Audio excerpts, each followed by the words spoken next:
Today is December 23rd, 2021, and it has been 4 years since my mother passed away. When I was a kid, I was and still am obsessed with Spider-Man. Growing up, I would watch and recreate the fight scenes in the Raimi trilogy, and it was the most fun I ever had. I always loved watching those movies. All these films are a big part of my life. I literally was introduced to Spider-Man through those movies. Majority of my life I have lived with my mom, and she took me to see my first Spider-Man film in theaters, Spider-Man 3, in 2007. A little later, growing up in my teen years, I watched the Amazing Spider-Man films, and I think that was actually the first film I actually saw alone.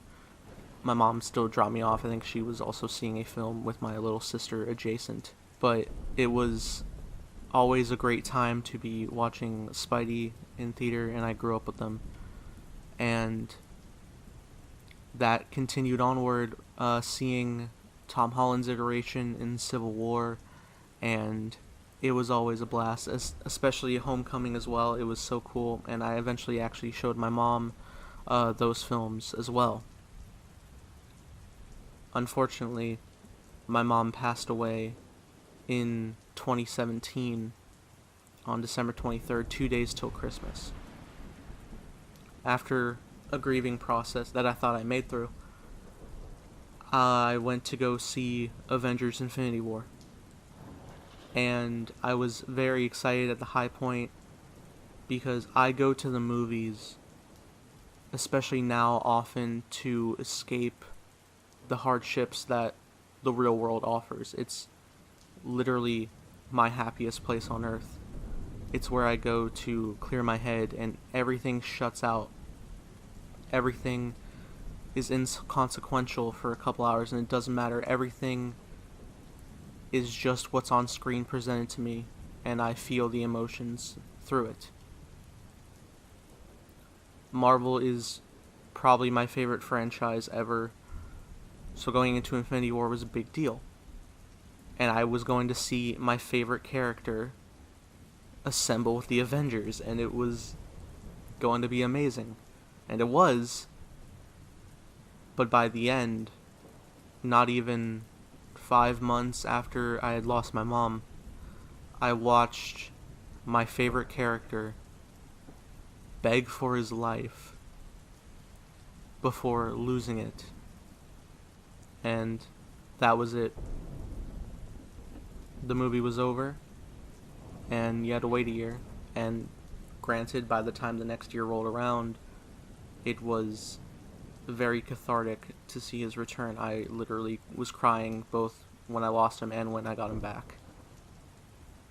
I love this character so much, and often in my own works, I have a big theme of a desire to want to save those that you lose, and it's interesting because every year, not just by this time, like throughout, it affects my work. I will space out sometimes and just fall into a hole, thinking about how I don't have my mom anymore, who essentially was the biggest person that got me into film. We showed each other movies all the time, and we always talked about, like, movies coming out and stars and stuff, and we were just really big into all of it. She is a huge reason why I want to be a filmmaker, because, she was really, like, my first stepping stone into it. And of course I, found my own way, watching, behind the scenes documentaries and stuff. That just deepened it even more, but she really was the gateway. And by the time Spider-Man No Way Home has come out, around 4 years since losing her, it's such a surreal experience because the whole film is about second chances and saving what is lost. Peter tries his best to help all of these villains to live on and not die. He tries to prevent their deaths. Later in the movie, Andrew Garfield's Spider-Man gets a second chance to save the love of Peter Parker. He gets a second chance to prevent the most horrible thing in his life. Toby ends up saving the Goblin from being pierced from his glider, and even though there's a low point that really resonates with me, which is when May dies and Peter mourns her loss, or tries to, because he has to go away because he's literally getting shot at by SWAT teams, kind of mirrors how I felt the night I lost my mom, because I came back to the hospital room and it was around 8:30 at night that I lost her. Earlier that day I went out to get Christmas presents, and I was telling her that I love her and I'll see her later. So it's still nice final words, but the fact that I was sitting to my side and I couldn't, it just happened out of nowhere. Like, she was sleeping when I arrived, so who's to really say the exact moment? But I was trying to wake her up like Peter was in this movie. Like, there was like a chest rubbing method for my mom to like help with her breathing, because she had a breathing issue. She was always on oxygen, and she had a heart issue. So I was trying that method, trying to get her to wake up. To bring it back to the rushed goodbye, it was the last night I saw my mother, because arrangements were being made because she wanted to be cremated, and she was. So that was the last moment I laid eyes on my mom before leaving that night, and then waking up on Christmas Eve like half of me was gone. The whole world was shattered, like what Peter's going through. Only I have siblings who I talk to and try to work through, but when the reflection of Peter Parker meeting himself, in a sense, because nobody knows you better than yourself, and he got to resonate with two of himself that were able to share their loss with him and help him work through it, felt very cathartic to me, especially because this was coming from every iteration of my favorite character that I literally grew up alongside with. I was around 3 to 4 years old when Toby first appeared.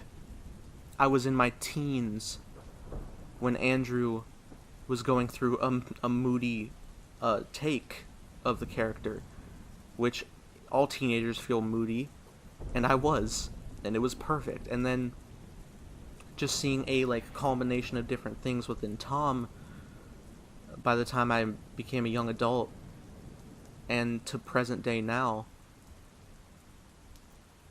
it felt like I hit every version of Spider-Man at the right point of my life.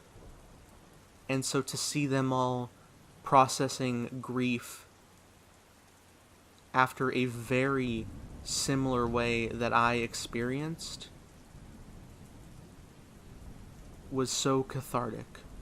And even by the end of the film, when Peter is alone and has nobody, which again, I just moved out on my own across the country, and it feels more often than not extremely isolating. Even with online friends and stuff, just I moved away from all physical friends that I grew up with. I'm very isolated right now.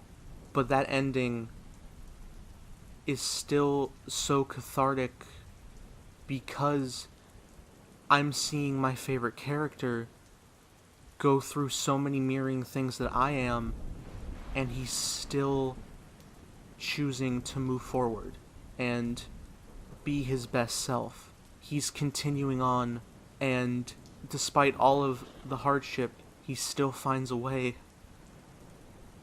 to keep it rolling.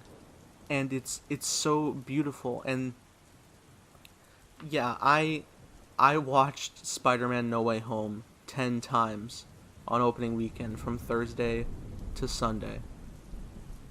And while a big driving force of that was the cathartic feeling of the cheering of audiences, that I immortalized with audience reactions that I recorded and will eventually put out, it's the overall core theme of do-overs and second chances that I dream of that kept bringing me back.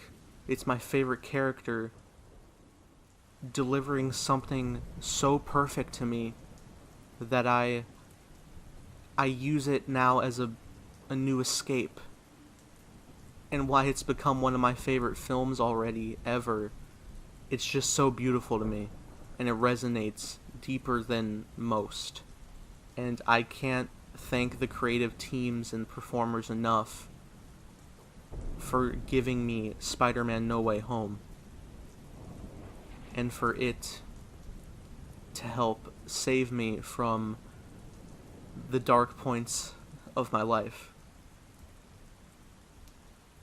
I can't thank them enough for that.